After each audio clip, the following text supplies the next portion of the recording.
My name is Lisa, and I live in Austin, Texas, with my mom, Sandra, and my dad, David. I'm 18 years old, just finishing up high school, and for as long as I can remember, my family life has always felt complicated. On the surface, people might think we're just another regular family, but behind closed doors, it's a different story. My dad has always been the kind of man who cares about money more than people. He's sharp-tongued, quick to anger, and never seems satisfied, no matter what my mom does for him.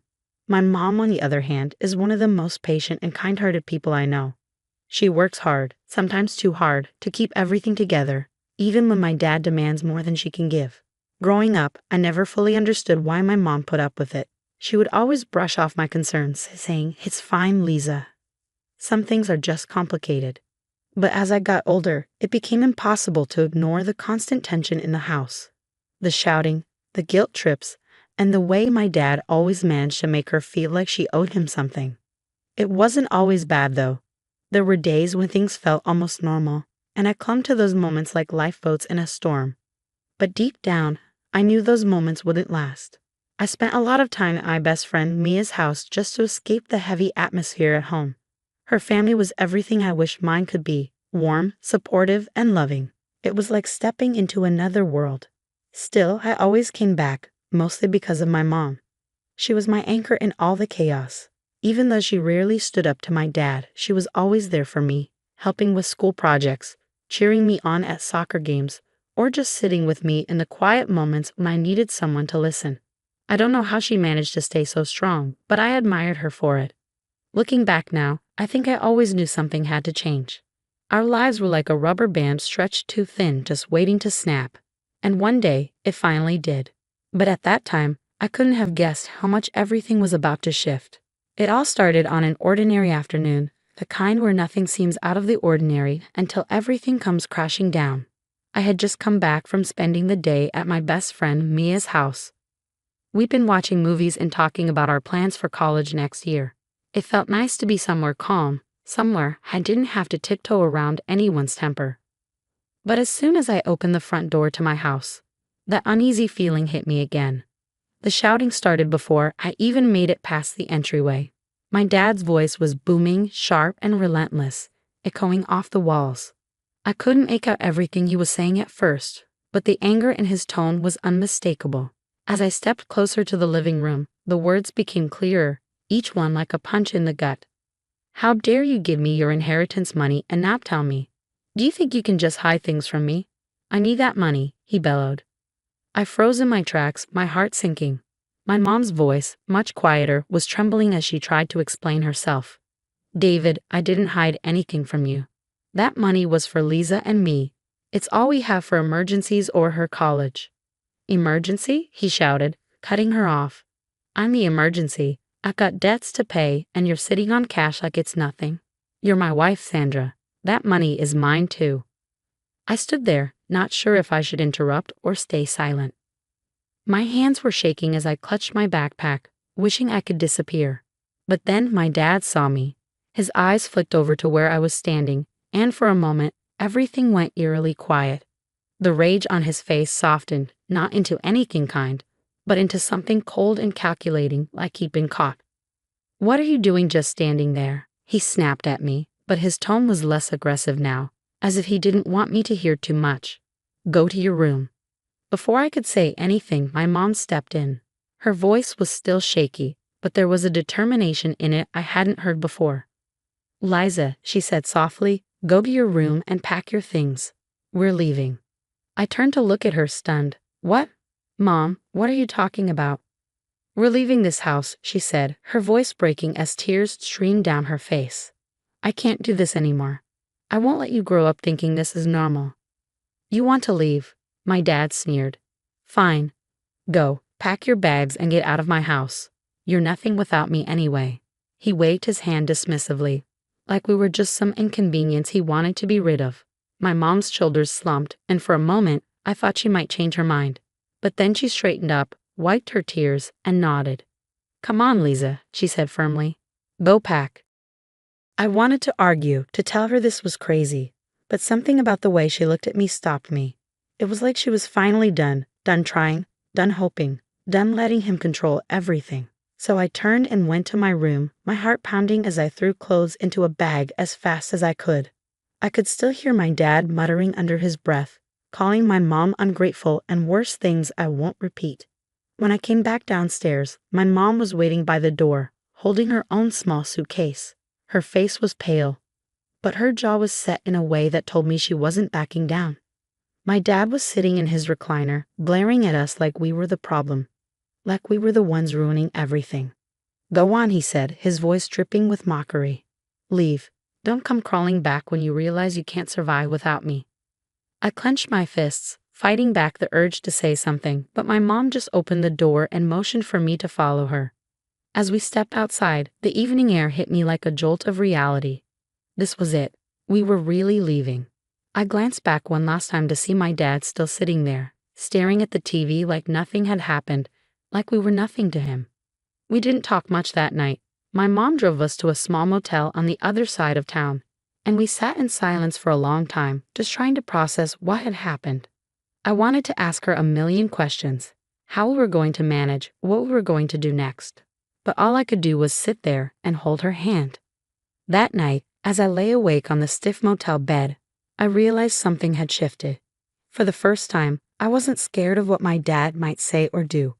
I was scared of the unknown, yes, but there was also a strange sense of relief. We were free, at least I hoped we were. A year later, I thought I finally moved on. It wasn't easy, but my mom and I had started to rebuild our lives. After leaving that night, we stayed in a cramped motel for a couple of weeks before my mom found a small apartment for us. It wasn't much, a tiny 2-bedroom place with creaky floors and mismatched furniture, but it was ours. For the first time, we didn't have to walk on eggshells or brace ourselves for shouting matches. The silence felt strange at first, almost too quiet, but eventually, it started to feel peaceful. I threw myself into school, determined to make my mom proud. I worked part-time at a local coffee shop to save up for college, and my mom picked up extra shifts at her job to help make ends meet. Things were still tight financially, but we made it work. Mom was happier, lighter somehow, even when she was exhausted.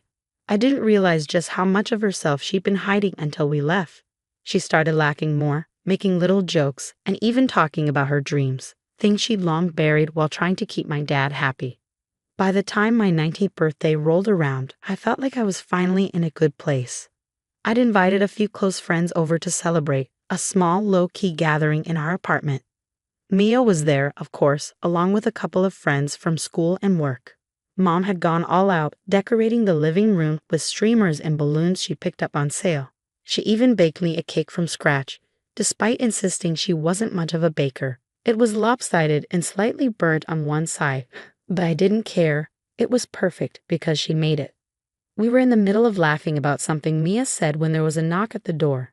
I figured it was one of my neighbors or maybe another friend arriving late. But when I opened the door, my heart dropped. There he was, my dad. He looked different, almost unrecognizable. His clothes were wrinkled and slightly dirty, and his face was thinner, with deep lines etched into his skin. For a moment, I just stood there stunned. I hadn't seen or heard from him since the night we left. He hadn't called, texted, or made any attempt to find us. Until now.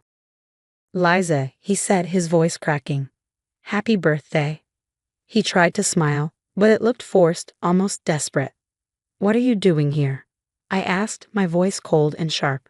I could feel everyone behind me go silent, their laughter replaced by awkward tension. I just wanted to see you," he said, shifting uncomfortably. "I know I haven't been around, but I've been thinking about you. About both of you." I crossed my arms, blocking the doorway. "A little late for that, don't you think?" "Please, Liza," he said, his tone shifting to something more pitiful. "I've lost everything. The house, my job, everything. I messed up, okay? I just want my chance to make things right." I could feel my chest tightening, anger bubbling up inside me. How dare he show up here, on my birthday of all days, and try to play the victim? I glanced back at my mom, who had stepped into the hallway. Her face was pale, her expression unreadable, but I could see the tension in her shoulders. "You kicked us out," I said, my voice rising. "Do you remember that? You told us to leave and never come back, and now you want us to forgive you, to just forget everything you did."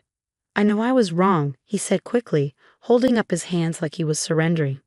I wasn't thinking straight. I've changed, Liza. Please, I just want my family back. Family? I scoffed, feeling the weight of every argument, every insult, every moment of pain he caused. You didn't care about family when you were screaming at Mom or demanding money that wasn't yours. You only care now because you have nothing left. Liza, please, he begged, his voice breaking. I'm sorry. I'm so sorry. By now, everyone in the room was watching, the birthday celebration completely derailed. I could feel their eyes on me, waiting to see what I would do. My mom stepped forward then, her voice calm but firm. David, she said, you need to leave. This isn't the time or place for this. But he ignored her, his eyes locked on me. Liza, you're my daughter. Please, I'm begging you. I clenched my fists, every muscle in my body tense. For a moment, I thought about giving in, about letting him stay just to avoid making a scene. But then I remembered all the nights I'd heard my mom crying herself to sleep, all the times I'd felt helpless and scared in my own home. And I knew I couldn't let him back into our lives. Not now, not ever. No, I said firmly, my voice steady. You don't get to ruin my life again. You don't get to ruin my mom's life again. You made your choices, and now you have to live with them. Liza, he started, but I cut him off. Get out, I said, my voice rising. Now. For a moment, he just stood there, looking at me like he couldn't believe what I just said. Then, slowly, he turned and walked away, his shoulders slumped in defeat. I shut the door behind him, leaning against it as I tried to catch my breath. The room was silent, the tension so thick it was almost suffocating. But then my mom came over and wrapped her arms around me, and I felt some of that weight lift. I looked around at my friends, who were all giving me encouraging smiles, and I realized something important. I wasn't alone. I had people who cared about me, who supported me, and I didn't need my dad to feel whole. The party didn't go exactly as planned, but in the end, it didn't matter. I had stood up for myself, for my mom, and for the life we'd worked so hard to build. And for the first time in a long time, I felt proud. As the door clicked shut behind him, I felt a strange calm settle over me. I had finally stood up for my mom, for myself, and I knew I wasn't going to let my dad drag us back into his mess. The weight of the past year lifted just a little, and I felt a rush of freedom I hadn't realized I was missing. The party didn't exactly go as planned, but in that moment, I didn't care. My mom was by my side, and my friends surrounded me, reminding me that I wasn't alone. I wasn't defined by my father's mistakes or his absence. I was my own person now, stronger, freer, and proud of the life we were building together. Whatever came next, I knew I could handle it. And for the first time in a long time, I felt like I was finally living on my own terms.